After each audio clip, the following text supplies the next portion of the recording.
In this video, we're going to be looking at the brand new Corsair 680X RGB case.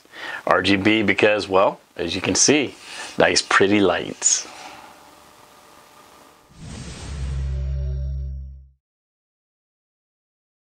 The Corsair Crystal Series 680 RGB is a dual chamber tempered glass ATX smart case that keeps your system running cool with room to up to 8 fans and 4 radiators, including one 36mm radiator. 3 RGB fans are included, which are the LL120 RGB fans. They light your system with a total of 48 customizable RGB LEDs. The LEDs are controlled by the Corsair Lighting Node PRO, which turns the 680 RGB into a smart case powered by the Corsair iCUE software that brings your system to life with dramatic RGB lighting synchronized across all your iCUE compatible products, including fans, LED strips, DDR4 memory, keyboards, mice, and more.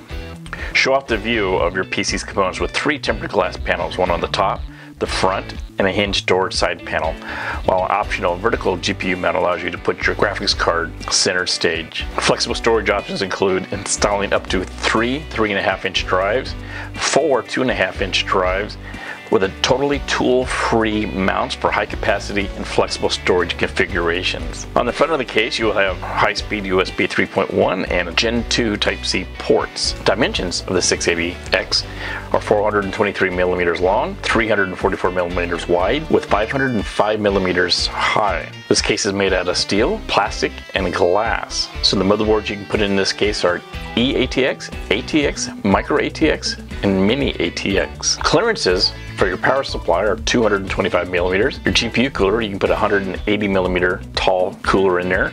The GPU is a maximum length of 330mm. There are 4 dust filters. You get a front, power supply, a top, and a bottom. And you get a 2-year warranty with the case. So here it is. It's the Corsair 680X RGB.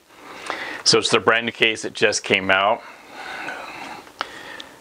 It's going to be the bigger brother of the 280, because this one you're able to put any size motherboard that you want to put in there. I mean, it'll handle all sizes. If you notice right away though, when you're looking at it, it's not as tall, right? So it is a mid-tower case, but it's not as tall, but it is of course wide. So it's short, stout, and wide. Which doesn't bother me. I would rather have the space that it gives me on the backside, where I'll show you later, than having it, taller and skinnier. Because me, it's either going to go on the floor, or it's going to go on a desk, or it's going to go on a table next to it. My desk, what I have. But what I'll do is I'll walk you through of what I did and some of the components as well. So it does have tempered glass on the top. It has a tempered glass panel on the front, and the side panel, which is also the door, is tempered glass. Now what I'm going to do is take this off so we can see under the inside. Very easy to take this off. It is all tempered glass, right? The whole door is tempered glass. But with one single screw back in the backside of the hinge, you can take that off, and this whole panel will pop right off. No problem, man. Really nice, really good. So what you see is they have some metal hinges, and then they've done some magnetic pieces on the bottom right here, so you got magnets. But I guess one of the things I need to do, right, is peel off the plastic. Oh yeah.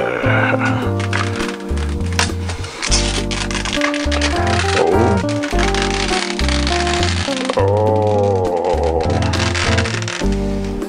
man, look at that. It's nice, clean, and static free, and I'm going to save this for later. So looking inside of the case, what we can see is that, actually there's quite a bit of room, but hey, there's something missing. I wonder where it went. Well, the power supply is on the other side. So what they did is they, instead of horizontal mounting it, they flipped it on its side and made it vertical, which now allows you to make the case a little smaller in height, but gives you a lot of this extra room, right? So you've got plenty of room to put in a radiator on the bottom, fans on the bottom, another GPU. So I kind of like it. It's not over big where you have so much space left over after you put all your components in there, you don't know what to do with it. Okay, I got all the hardware in there. I've got the large size graphics card in there, got a fan. I can put a radiator in the front if I want so I can cool off the GPU. I can put a radiator on the bottom. You can put a radiator on the top as well. Overall, I think I really like how it's laid out. So there's 9 areas that you can put your cables through. So you've got 2 on the top. You've got actually 6 on the side. These are all rubber grommeted. But on the bottom, there's also 3 little pass-throughs on the bottom. So plenty of space to run your cables. Now, as you can see, very little cables are inside of this thing, right?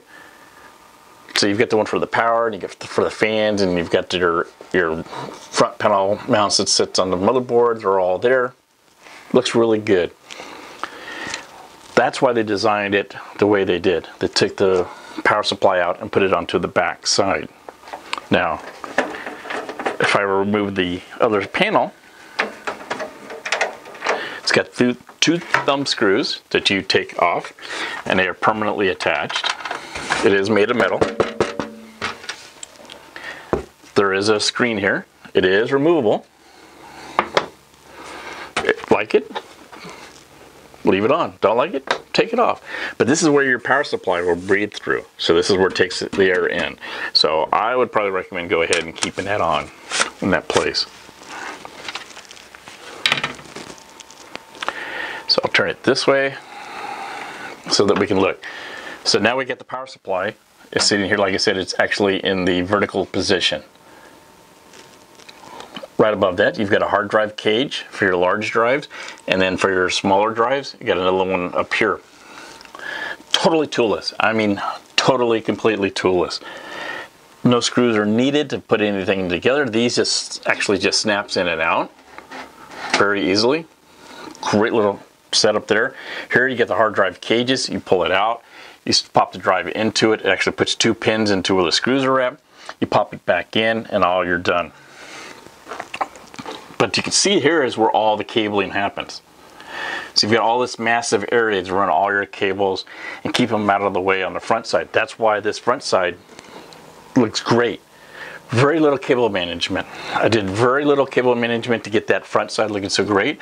The back side, I did a little bit more, right? So, wow, this is great. I like it. For those who hate cable management, you're gonna love this case, because all you've got to do is pop through whatever you need. Right, so you've got your power, and you've got your power for your graphics cards.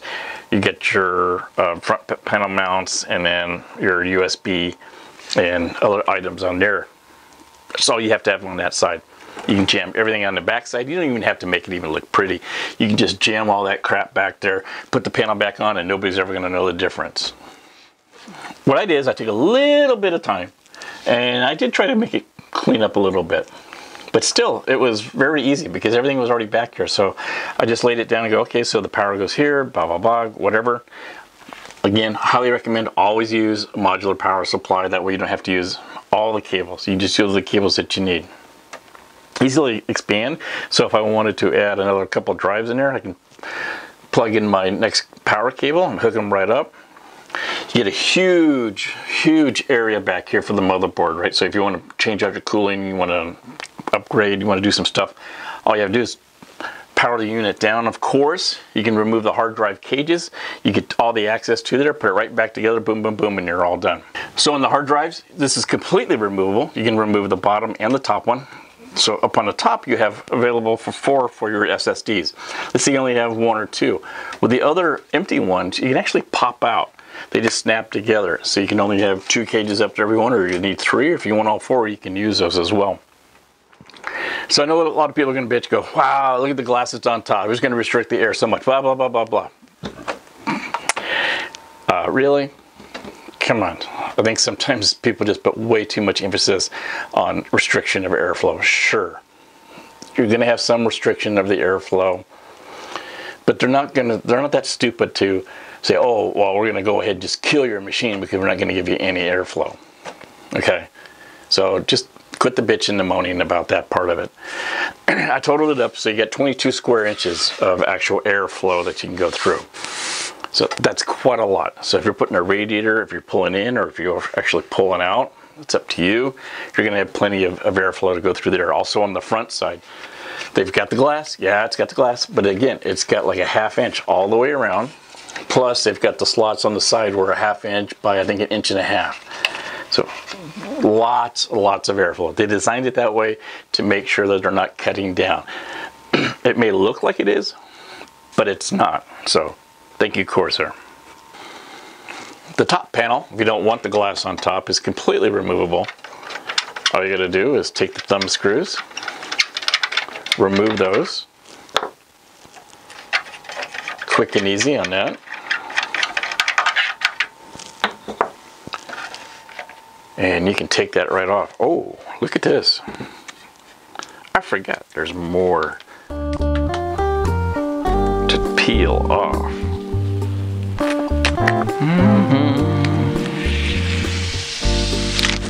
Yeah, stick that right there with the yellow one. If you want to remove the front glass, it's gonna take a little more time. Actually, I took this apart and I gave up when I got to a certain point because it's like, oh, it's gonna be another 15-20 minutes to take it apart. But I didn't really want to do that, just to do it. But yes, you can remove this piece of glass out of the front if you would like to do so. If for some reason you want to remove the front panels, they are removable. All you gotta do is just pop these suckers right off. You can take it off of here and here. And it looks like you could actually add some more stuff on the other side if you wanted to, or do some kind of cool design. Because as you can see, it's a little thick. So yeah, you could actually mod this side if you wanted to. Plenty of airflow on the bottom. The whole bottom is open, so you can put fans or radiators down here, what you like. Now the only thing I had a question when I was building the case is that, to me, it definitely seems like it's more towards, well, airflow, not cooling, water cooling. I could see where you could put in all kinds of different size radiators, all different kinds of places. But what I didn't find was places that I could put my hardware. So where am I going to put my water pump, or where am I going to put my reservoir, or where am I going to put, you know, whatever else I want to put in there. Because even if you try to do it on the back side, it's going to be a little tight, right? So you got all your cables here, but you don't want to hide your reservoir because, I mean, that's part of the cool thing, right? Seeing all the liquid. You have one 120 millimeter fan that comes with it in the back, and then you can also put up to 140 millimeter if you'd like to change that out. You have the vertical mounts for your GPU. So if you want to do the horizontal, or if you want to do the vertical, completely up to you. Well, there you go. I've had my look at the Corsair 680X RGB. I hope you liked it. Like I said, I like the case. It's going to be my next daily driver. But what I ask in favor of you is please subscribe. Also click on the bell so that you get notifications when we have our new next videos up. And thanks for watching. And see you in the next video.